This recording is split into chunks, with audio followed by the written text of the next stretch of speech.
Now, this is very disturbing to me because these are religious people running around saying this.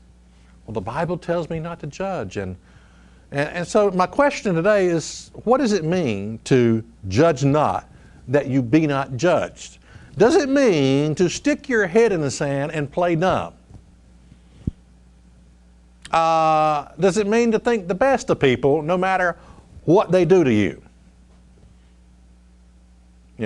Does it mean to be aloof to your surrounding? That you go around pretending not to see what you see, not to hear what you hear, not to feel what you feel? The wife finds it's a telephone bill where the husband has charged, calling this sex hotline extra couple $100. Is she just supposed to stick her head in the sand and pretend that she didn't see that?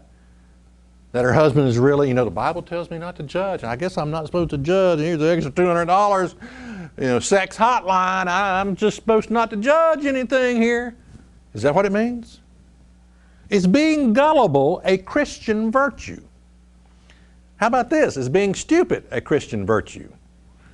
Is not facing reality in all its ugliness, is that a Christian virtue also? I did this God tube, and I was talking about the subject of homosexuality. And I got the same old thing from a religious fanatic. Said, well, the Bible, we're not supposed to judge anything. We're not supposed to judge. Does judge not mean that you can't call a sin a sin? Does the statement, we're all sinners. I've heard that one too. We're all sinners. Does that mean I can never be free from my sin? Now look at Ephesians 5 and verse 11. It tells us what we're supposed to do. It says, and have no fellowship with the unfruitful works of darkness, but rather reprove them. Uh-oh, you mean I'm supposed to reprove them as a Christian? Yeah. Now, how are you going to do that if you don't have the ability to judge? Can we as Christians take a passive approach when it comes to this subject of sin? When it comes to pointing out sin?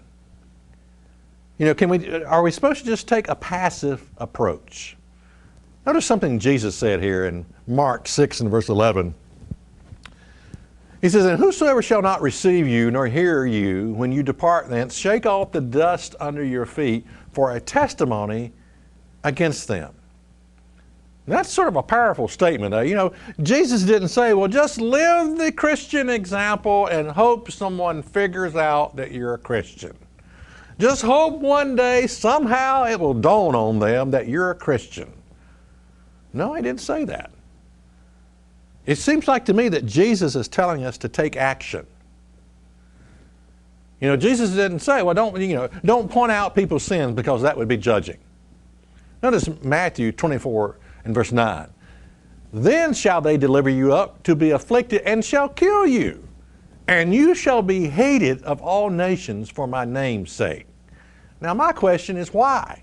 Why would you be hated? Why would someone kill you if you're just living this passive Christian life in this stupor of, well, I'm not supposed to judge anything, and we all sin, and I just can't say anything, and the Bible tells us not to do that. If you're taking this passive approach, hoping someone just figures out that you're a Christian, why would they kill you?